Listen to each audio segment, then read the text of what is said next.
If I say what I actually saw tonight, I lose my job. If I say nothing, a man is dead for no reason at all, and I have to live with which one of those I chose. Abena Ojuroli thought it in the half-second before the monitor flatlined, and then there was no more time to think anything at all. The monitor flatlined at 2:47 in the morning, and Abena was already moving before the alarm finished its first cycle. "Crash cart now," she shouted, hands already on the patient's chest, counting compressions under her breath, sweat breaking across her hairline despite the freezing hospital air. "Somebody get Dr. Beek. Where is Dr. Beek?" "He's not answering," another nurse said, breathless, wheeling the cart in. "Night shift's down 2 doctors again, nobody's covering." "Then get me the crash team lead. I don't care who it is." Song Chulho, 73 years old, admitted 4 days ago for a routine post-surgical recovery, was dying in front of her because someone upstairs had decided overnight staffing didn't need to include a second cardiologist on call. And Abena Ojuroli, Ghanaian Korean, 7 years an ICU nurse, the only person in the room with her hands actually on his chest. Understood in the exact moment, his heart stopped responding to compressions, that this death had been decided somewhere in a budget meeting long before it happened in this room. He was pronounced dead at 3:04 a.m. If you think that's the tragedy of this story, you're only about 10% of the way there. Stay with me. The incident report Abena filed that morning was 4 pages long, meticulous, time-stamped, and specific. Medication error compounded by insufficient staffing. A cardiac monitor alarm that had gone unanswered for 11 minutes because the single covering nurse on the floor herself had been simultaneously managing 2 other critical patients alone. By that afternoon, the report had vanished from the hospital's internal system. By that evening, a new report had replaced it, one that placed the timeline of the alarm differently, that suggested Abena herself had delayed response, that never once mentioned the staffing ratio at all. "This isn't what I submitted," Abena said, standing in the office of Hospital Administrator Kwon Tae-sung, holding a printed copy of the falsified report like evidence at a trial only she seemed to know was happening. "Someone edited my report after I filed it." Kwon Tae-sung was in his late 50s, silver at the temples, a man whose calm had been cultivated over decades of never once needing to raise his voice to get what he wanted. "Reports get revised during review, Nurse Ojuroli. That's a normal part of quality assurance. Not like this, not to remove the staffing numbers entirely." "I understand this has been a difficult night for you," Kwon said, in the exact tone people use when they've already decided a conversation is over. "Perhaps some time off would help you regain perspective before this goes any further." "I don't need time off. I need someone to explain why my report doesn't exist anymore." Kwon folded his hands on the desk, and for just a moment, something colder passed behind his eyes before the composure slid back into place. "Be careful, Nurse Ojuroli, about the story you decide you're telling yourself here. Careers have ended over less certainty than what you currently have." That's not reassurance. That's a threat wearing a cardigan, and she knew it the second he said it. She went to the family first. Song Chulho's daughter, a woman named Jae-yoon who had been calling the hospital every day since her father's death demanding answers nobody would give her. "They told me it was unavoidable," Jae-yoon said, sitting across from Abena in a coffee shop 3 blocks from the hospital, voice raw from crying that had clearly not stopped in days. "Complications, that word, like it just happened, like nobody decided anything." "It wasn't unavoidable," Abena said quietly. "There should have been a second nurse on that floor. There should have been a doctor within call range. I filed exactly that in my report, and by that evening it had been changed." "Can you prove that?" "I have a photo of the original report on my phone, time-stamped before I submitted it. I photograph every incident report I file, a habit from an earlier job, a hospital in Accra where things used to disappear too." Abena's hand trembled slightly around her coffee cup. "But that's not enough on its own. I need someone outside the hospital to actually investigate the systems, the edit logs, the staffing budget decisions. I can't just hand a distraught family a photo and call it justice." "Then who do we call?" The police. A formal complaint. It has to go through channels that Kwon Tae-sung doesn't control. A grieving daughter.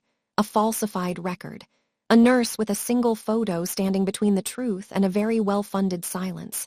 If you think you know how this goes from here, you don't. Not yet. The detective assigned to the case introduced himself 2 days later as Kwon Min-yi.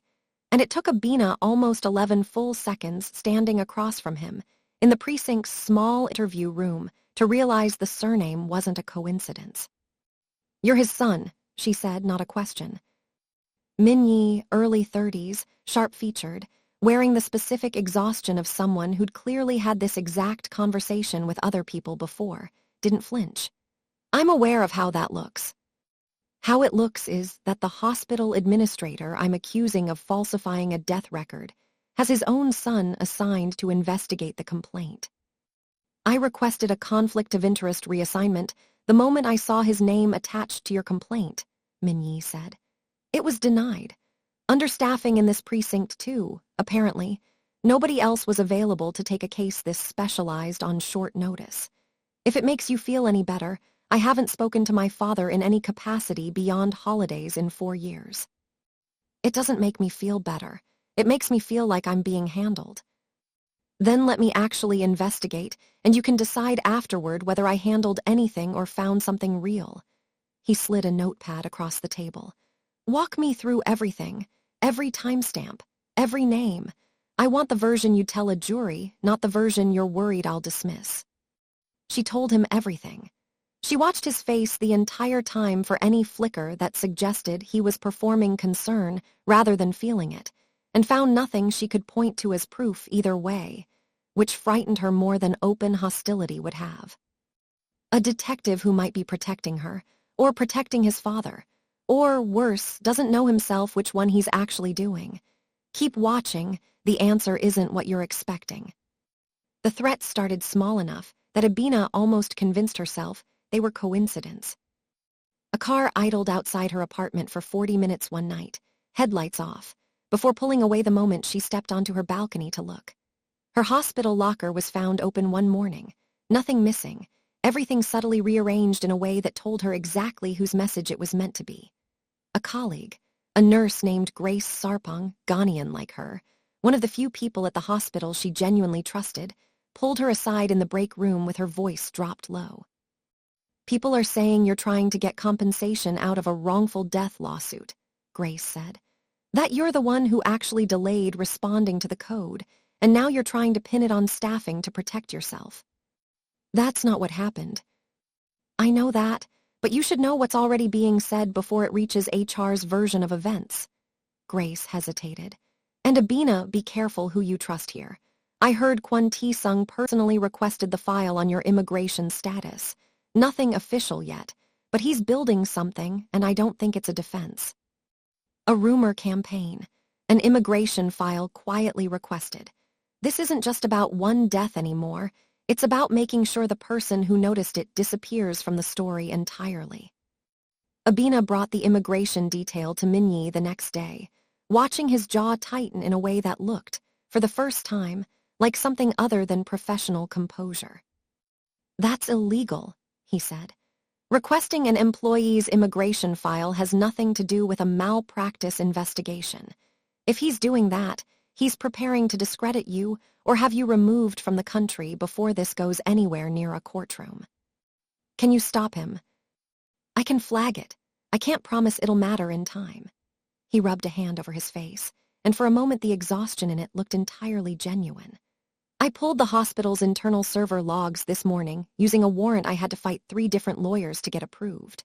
Someone accessed and modified your original incident report at 6:52 p.m. the evening you filed it, 4 hours before the version currently on file was time-stamped as reviewed and finalized."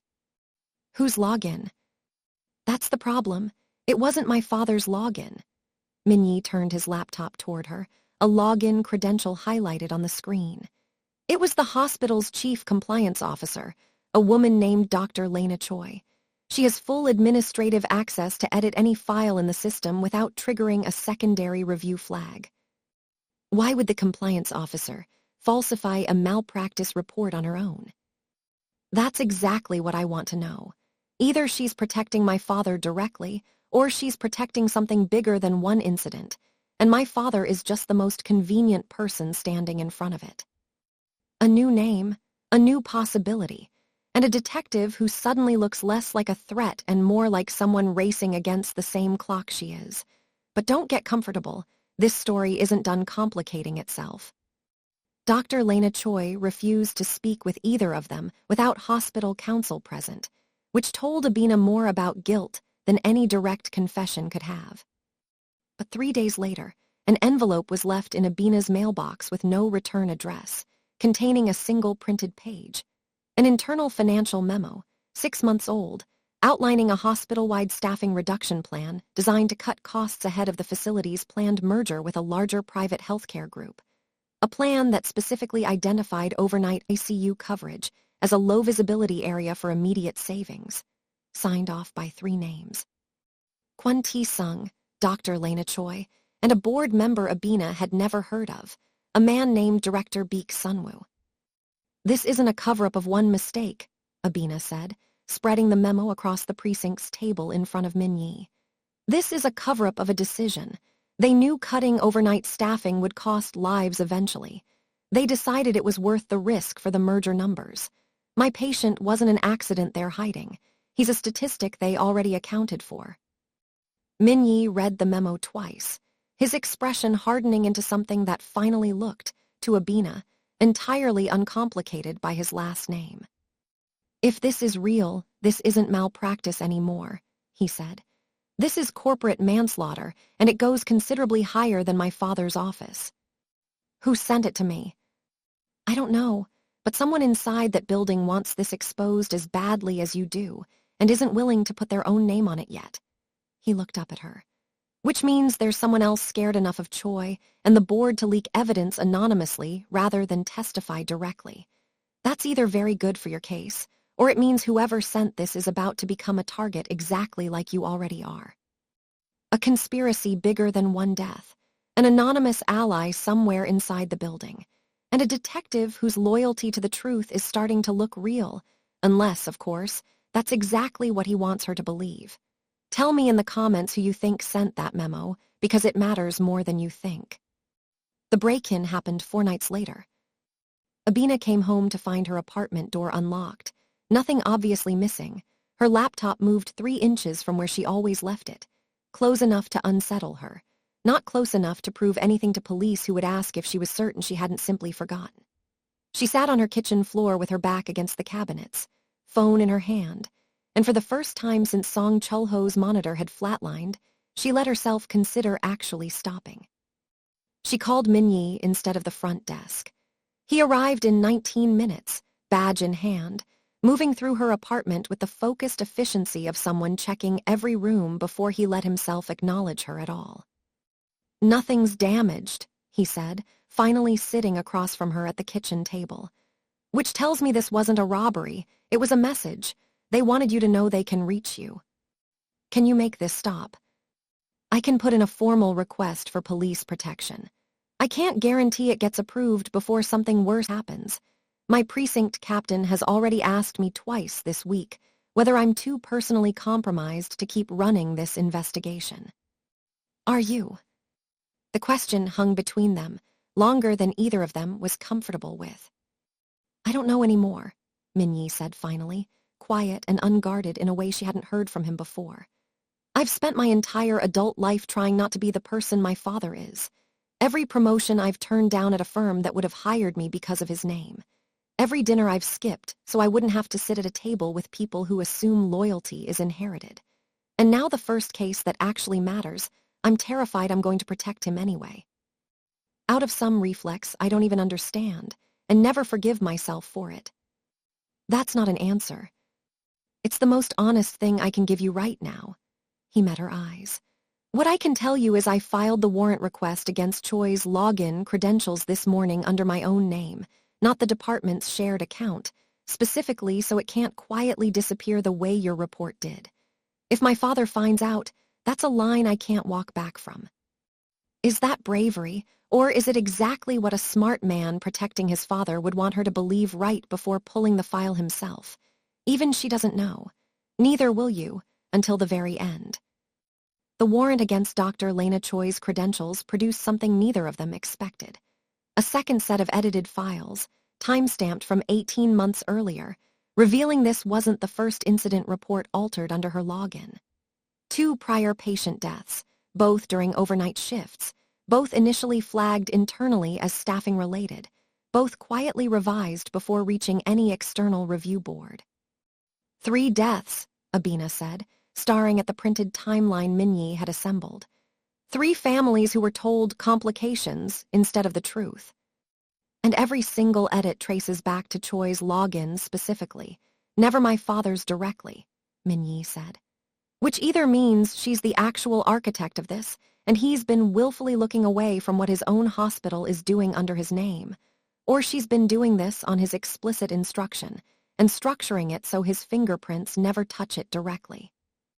Does it matter which one it is? Legally, enormously. Morally, he stopped, jaw tight. Morally, I think I already know which one it is, and I think I've known since the day you first said his name to me in that interview room. 3 days later, Choi was arrested, and within hours of the news breaking internally, the anonymous source finally came forward, not by choice, but because Choi, facing charges, named her immediately in an attempt to negotiate a reduced sentence. Director Baek Sunwoo, the board member from the leaked memo, terrified enough of the growing investigation to have leaked the original document himself weeks earlier. Hopping exposure from a safe distance would let him avoid being pulled down alongside Choi and Kwon. He wanted the truth out, Minyi said, as long as it wasn't his name attached to it first. That's not courage. No, Minyi agreed. But it's the reason you're holding actual evidence instead of a single photo on your phone. Sometimes the truth doesn't come from the person who's the most honorable. It comes from whoever gets scared last. 3 deaths, a compliance officer taking the fall, a board member who leaked evidence purely to save himself, and still, one name conspicuously absent from every arrest so far. You already know whose. The final confrontation happened in Kwon Tae-sung's office, the same room where he'd first told Abena to be careful about the story she was telling herself. He looked smaller behind the desk than she remembered, though nothing about the room itself had changed. You have no direct evidence connecting me to any falsified record, Kwon said, addressing his son as though Abena weren't in the room at all. Choi acted within her own authority. Baek leaked a memo he personally signed, which implicates him, not me. I approved a staffing budget. That is the extent of my involvement, and it will hold up in any courtroom in this country. You approved a plan you knew would put lives at risk to protect merger numbers, Minyi said. Whether that's criminal or just monstrous is apparently still being decided by lawyers smarter than either of us. But I know what it is, even if the law takes longer to catch up. And what exactly do you intend to do with that knowledge? File a report I can have edited by lunch, the way the last one was. I already filed it, under federal jurisdiction, outside your hospital's system entirely, the moment Choi's arrest went public. There's nothing left in this building for you to quietly rearrange. Minyi's voice didn't rise, but something in it had gone entirely, finally cold. You spent my whole life teaching me that loyalty means protecting family above everything else. I believed you, for longer than I'm proud of. But loyalty isn't supposed to mean covering for someone who decided 3 people's lives were an acceptable cost for a better acquisition price. Kwon didn't respond immediately. When he finally spoke, his voice had lost some of its earlier composure, replaced by something that might have been the closest he was capable of coming to genuine fear. You do this to your own father. I already did, Minyi said. You just hadn't found out yet. This is the moment every thriller promises and almost never delivers honestly. The sun choosing truth over blood, in real time, with no music swelling underneath to tell you how to feel about it. Whether that's redemption or just the bare minimum, I'll let you decide. Kwon Tae-sung was formally charged 11 days later, alongside Choi and Baek, on counts that would take the legal system considerably longer than any of them to resolve. The hospital's board issued a public apology that named no one specifically and promised reforms that Abena had learned, over 7 years in this profession, to trust exactly as much as they deserved, which was not very much at all. Jae-yoon called her the morning the charges were announced, crying again, though this time the sound of it was different. "Thank you," she said, "for not letting them call it complications." "Thank your father," Abena said quietly. "He's the reason any of this mattered enough to chase." She saw Minyi one final time, weeks later, in the same coffee shop where she'd first sat with Jae-yoon. He looked lighter than she'd ever seen him, and also, somehow, more tired. "I resigned my position on internal cases involving my father's network," he said. Effective immediately, it felt like the only honest thing left to do. "Was it worth it?" "I don't know yet. Ask me again in a year." He studied her for a long moment. "Do you trust me now? Actually trust me, not just tolerate me because the evidence happened to line up in my favor?" Abena considered the question with the same care. She'd given every incident report she'd ever filed, the same instinct that had made her photograph the truth before someone else could erase it. "I trust what you did," she said finally. "I'm honestly not sure yet if I trust why you did it. Maybe both of those things can be true for a while before I know which one matters more." "That's fair," Minyi said, and didn't try to argue her out of it, which she noticed, and which counted for something, even if she couldn't yet say exactly how much. No neat resolution. No promise that trust, once broken by an entire system, comes back all at once. Just a nurse who told the truth even when it cost her, and a detective who chose it too, a little too late to ever fully prove which version of himself was real the whole time. If this story kept you guessing until the very last line, that was the point. Let me know in the comments who you believed first, and subscribe for the next one. See you there.